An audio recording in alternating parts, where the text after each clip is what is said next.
ariko nyine muri iyi minsi uri kugenda ugasanga umwana w'imyaka 15 umukobwa ugasanga ari kujya kwibana mu nzu iyo bakunda kwita ghetto. Ese ababyeyi b'iyi minsi uburere bwabo bugeze he? Ababyeyi b'iyi minsi bo wagira ngo basigaye barasimbuwe n'inzoka, hari niko nabivuga. Inzoka nazo zisigaye zibyara zikareba abana bazo zikabacunga zikamenya ngo ndabyaye. Kaze kuri wowe uje bwa mbere ibuka gukora subscribe, amajyaruguru amajyepfo iburasirazuba iburengerazuba ndetse n'abantu bose bari muri diaspora mwese rwose narwango muze mubwirere n'inshuti zanyu mwese mudukandire subscribe, muhereza n'inshuti yawe nayo ihereze iyindi. Olivier Kagame babarira uyu munsi maze usuhuza abapasiteri. Okay, ni byiza ariko kubasuhuza, ndabizi nkunda kubasuhuza kuko ndanabakunda cyane hafi. Okay, abapasiteri mwese mukunda Imana muraho neza. Ndetse ntabwo nsuhuje abapasiteri gusa, nsuhuje abantu bose bakunda Imana cyane, ariko by'umwihariko ntabwo nareka usuhuje abapasiteri gusa kwibagirwa n'abapadiri nabo. Urumva ntabwo abakoze, ntabwo abasuhuje abantu bose bakorera Imana cyane, nabashe bose ngira ngo ngiramo n'inshuti benshi cyane bashe. Ni byiza kuri uyu munsi kuba umuntu yaza agasuhuza n'abakirisitu bose bavuye gusenga mu nsengero zabo zigiye zitandukanye cyane. Ariko ibyo byose murabizi ko turi muri ibi bihe bitoroshye, ibihe by'ibyorezo no kuba amatorero hafi aho amatorero aba afunzwe. Hari amadini insengero murabizi zitujuje ibyangombwa cyane cyane zo mu ntara, ariko hari n'abagiye babikosora benshi bakagenda bafungurirwa, bakaba bari gusenga rwose nta kibazo bafite. Ariko hari abandi usanga barabiretse insengero niba zifunzwe bakabireka ngo tuzategereza igihe bazatworohereza ngo twongere dufungure. Ariko ni ugushyiramo imbaraga bakagira nabo bakuzuza ibisabwa kugira ngo bafungurirwe insengero batangire basenge cyane pe. Dore n'abantu, hari abantu bajya kubona kera biyumvishaga ko Imana ngo insengero zifunzwe ngo ntabwo twasenga ngo sinzi ngo ibyo ni inzozi ntabwo byabaho. Ariko nagira ngo rero mbanze mbabwire akantu ni ngombwa ko bagashyira mu mutwe wabo. Imana twese turayizi, ndakeka nta muntu utabuze Imana kuko niyo yaturemye.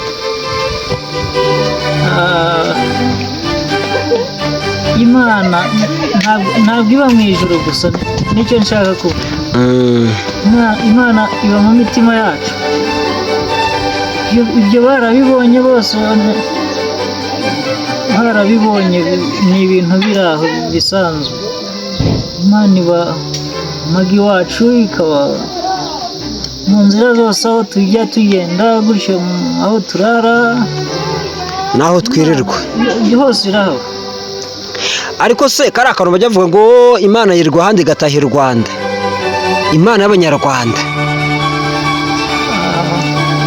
Icyo nicyo ndacyemera cyane kuko ni amahirwe twagize.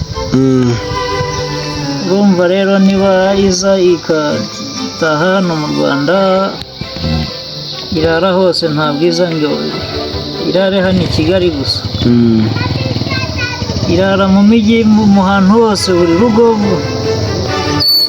Reba isi yose yirirwa ku isi yose, ariko amasaha y'ikigoroba yagera igataha i Rwanda. aza hano mu Rwanda iwacu. Ayo ni amahirwe amwe twagize rero, ni amahirwe twagize yo kuba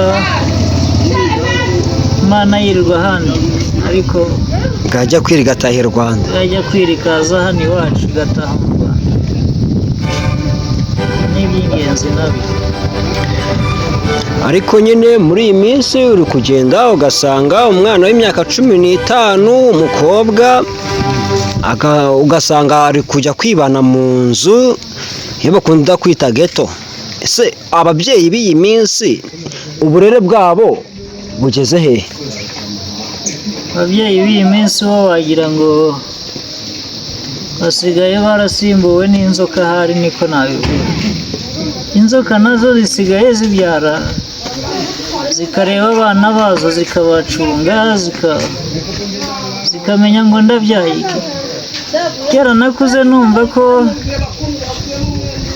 inzoka ibyara, yamara kubyara umwana ibyaye ikamusiga ikagenda, uwo mwana akibeshaho. Ariko ibyo ngira ngo byaracitse mu nzoka, ahubwo byaje ku bantu, kuri twebwe cyane.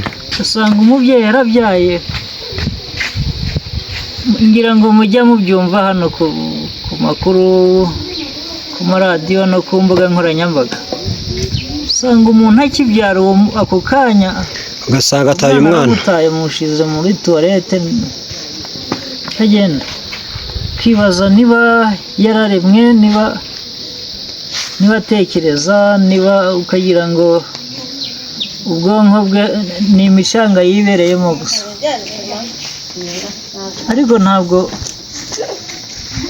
ibintu nk'ibyo n'ibihe bavuze by'imperuka hari ndi kubona bikujya byegereza hano cyane pe. Kuko urabona kera umwana yarabyukaga mu gitondo, umubyeyi akamwitaho, akamenya ko yagiye ku ishuri, yamara kuva ku ishuri, yamara kuguza imyaka y'ingimbi, ugasanga umubyeyi acyari kumwitaho cyane. Ariko muri iyi minsi gusanga ngo umwana ngo ari kwishakira ikigo, ngo akayishakira aho kuba, namenye ngo ese ninde bari kubana muri ghetto. Ugasanga umwana w'imyaka 15, 16 agiye kwibana mu nzu ye ya wenyine ya ghetto, ugasanga ari kuzanamo uburaya, ubwomanzi bwose. Ibyo ni byinshi biri hano hanze hose birahari. Ariko hari abana njya mbona, nagiye nkurura amakuru cyane, nagiye nsura ibigo bitandukanye, ugasanga umwana yizanye ku kigo ariyandikisha byose cyane pe, amafaranga y'ishuri akayishakira byose, ugasanga byagenze gutya, agahunga iwabo akajya ku bigo bitegeranye n'iwabo, bitewe n'agahinda aterwa n'ababyeyi biwe. Agashaka inzu, icyo kurya akacyishakira. Urumva nk'ibyo wavuze wambajije, iyo ari umukobwa birumvikana, ntabwo amafaranga kuyabona aho ayakura muri za ngeso mbi ziri hano zo kwicuruza kugira ngo abone icyo ararira. Umubyeyi wari aho araryamye, yanditse inda mu buriri gusa, ntabwo azi uyu mwana ari kubara amabati. Umwana noneho yaza kumva agakuru ngo mfite umwana wiga, asanga afashe icupa ry'urwagwa hariya, ageretse akaguru ku kandi, ngo mfite umwana ari kwiga, ngo mu minsi iri imbere nkazaba minisitiri, nkazaba meya. Ukibaza niba uwo ari umuntu. Ibyo bintu ariko abayobozi niba batwumva abashinzwe uburezi, ndabizi, dore ko nesa manze nyishimire cyane kuko iri gushyiramo imbaraga cyane mu burezi. Ubundi bavugaga yuko nesa ije gusimbura ba babyeyi ngo baterera iyo, ariko we yaje noneho arenzeho guterera iyo, ariko muri iyi minsi ameze nk'aho umubyeyi banyujeho akanyafu akikosora ibintu yakoze muri iyi minsi. Byo ni amateka ngo abana benshi bari kubabazwa n'amanota babonye babandi b'ibyomanzi. Ab'ibyomanzi hari abanyeshuri biyumvishaga ko ngo diplome ngo ni ubuntu, ni ubuntu hano yakwiga atakwiga. Yego kwa Kagame ngo byarakemutse. Byarakemutse, ariko ibyo byasubiwemo. Udafata ikaramu ngo yige ashyiremo imbaraga ari mu makayi,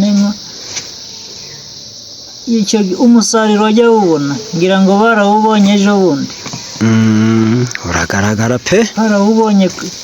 Hari abo wagiye ushimisha, hari n'abo, hari abarize amarira, ariko hari abiteguye kuzongera gutangira bundi busha bagasubiramo.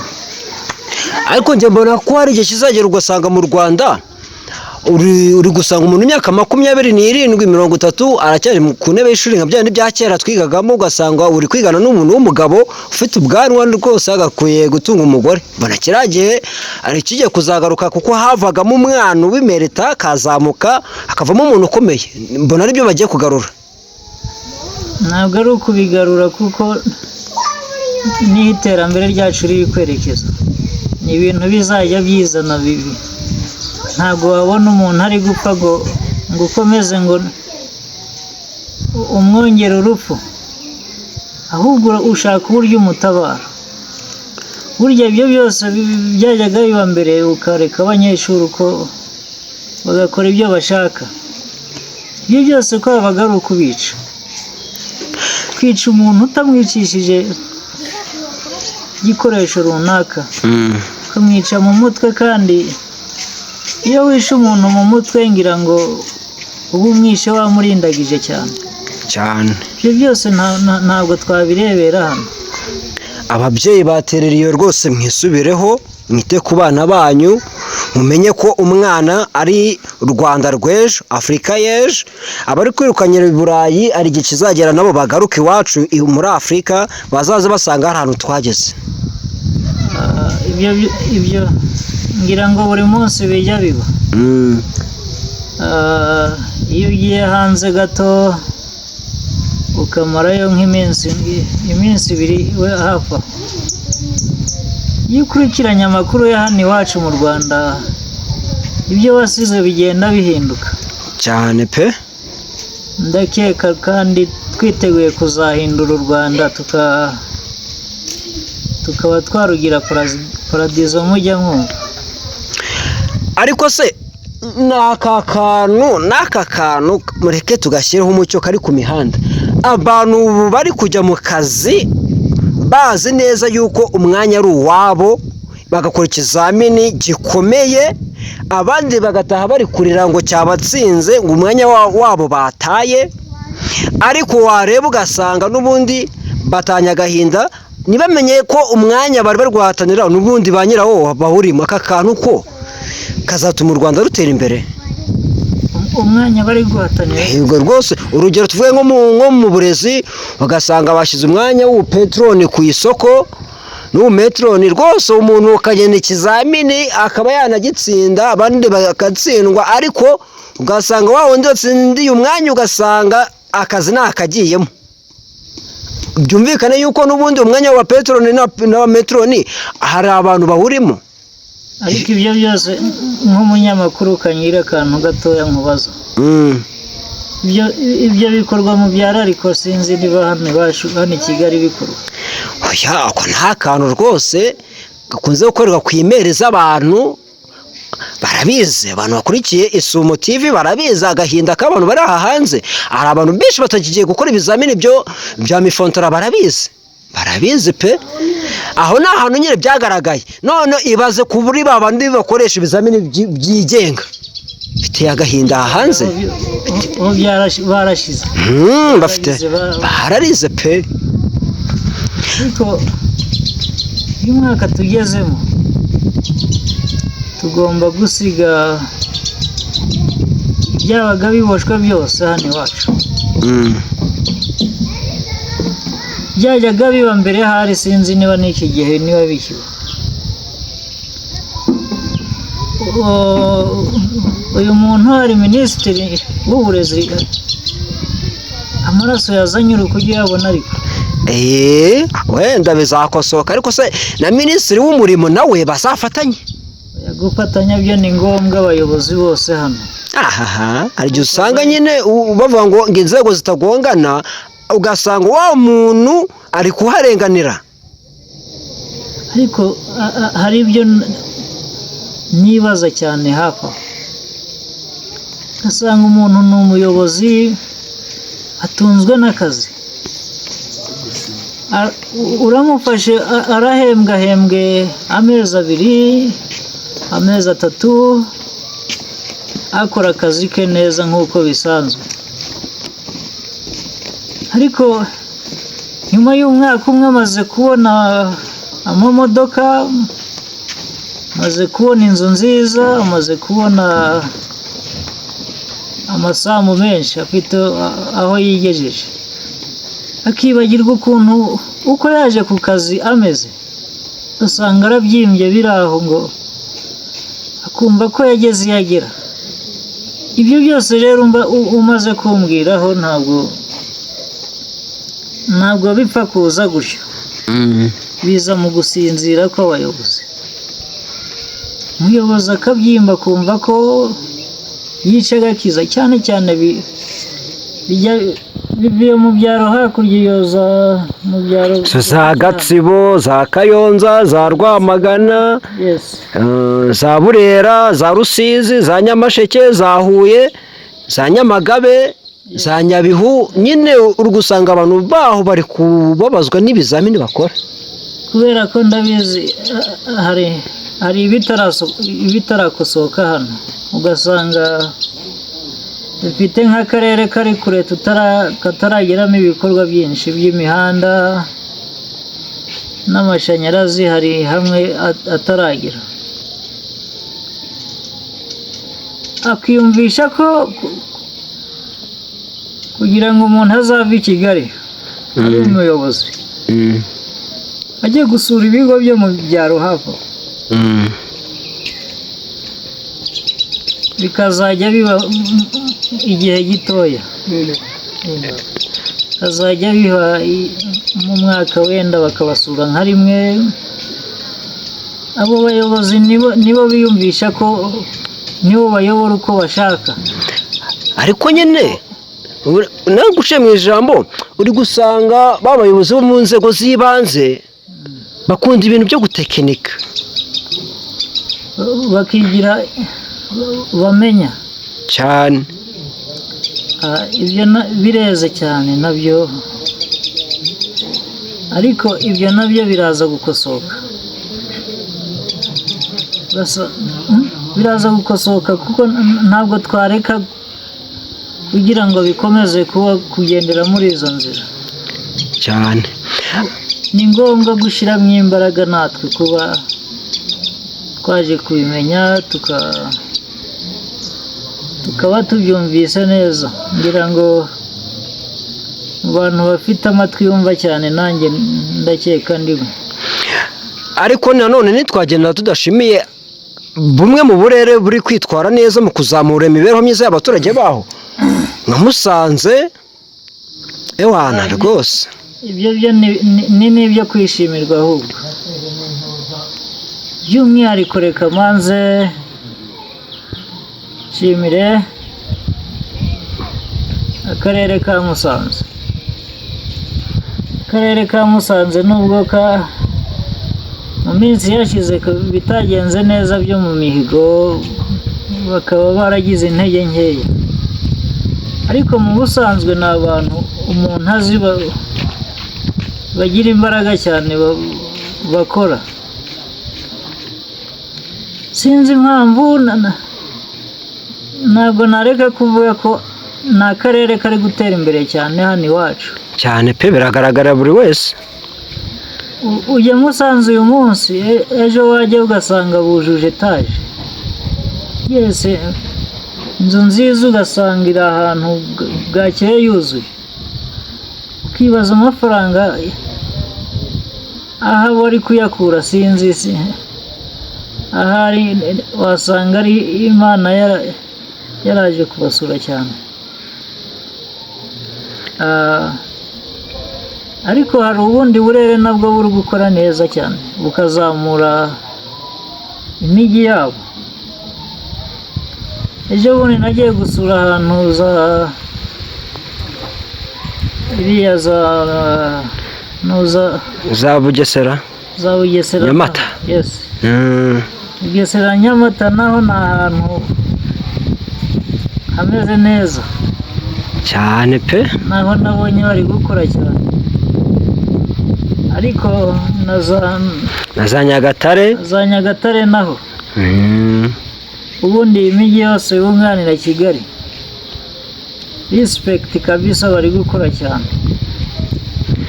Za Bugesera, za Huye, za Rusizi, aho hose nabonye bari gukora cyane kandi ni byiza. Turi kugana ku musozo, gira ubutumwa uhereza abantu bakurikira Isumo TV unabishyiraho umucyo. Ni byiza rero kuba nashimira inshuti zanjye cyane by'umwihariko rero reka mbanze nshimire abantu b'abagabo hano mu karere ka Gatsibo. Ngira ngo mfitemo inshuti zirenze 20 cyangwa 10 hafi aho, ariko ni byiza ko nashimira b'ingenzi bakomeza kumfasha bakazamura ibikorwa byanjye. By'umwihariko rero reka mbanze nshimire, hari umutipe w'inshuti yanjye hano mu karere ka Gatsibo bamwita Kibiri Samusoni. Ni umusore mwiza cyane, muremure, ufite imbaraga cyane. Afite akabari hariya mu ntuza ahantu bita ku Gasima. Nongere nshimire MC Damuru nawe ni Nyiribyondo. Nawe reka mushimire, dore ko ashaka no kugira ngo abe yashyira indirimbo hanze. Ni umuhanzi, ahubwo ni ukuzagira mukareba uburyo mwamufasha. Tuzabikurikirana pe. Numvise afite imizigo kandi myiza cyane. Reka nongere nshimire umuhungu hariya Musanze, mu karere ka Musanze, ukora mu soko rya Musanze Goyiko, umuhungu bita Epimac. Nawe ndagusuhuje cyane mu byubahiro byawe. Reka nongere nsuhuze abantu b'inshuti zanjye bamwe bagiye bajya muri Amerika. Hari inshuti yanjye bita Kazungu Pascal, bamwita Kazungu ariko ubusanzwe yitwa Bizimana Pascal, ari mu Canada. Hari undi w'inshuti yanjye nawe uri muri Amerika witwa Bruce Conner. Uriya muhungu ndamukunda cyane. Ahubwo ni byiza abanyarwanda bajya ku bikorwa bya Bruce Conner, bagende bareba abantu bafite impano, bazi kuririmba, bafite umuziki mwiza, apana bari usanga bari kujwigira nka radiyo yashyizemo umuriro. Ariko Bruce Conner we, bantu b'inshuti zanjye mwese, ndamubatuye kabisa. Yani nk'uko dusoje ikiganiro cyacu cyo kuri uyu munsi, njye yari Gaca Henri hamwe n'umusesenguzi wanyu mwakunze ufite impano yo kwigana Perezida Kagame, bamwita Olivier Kagame. Shout out naho ubutaha. Sawa sawa.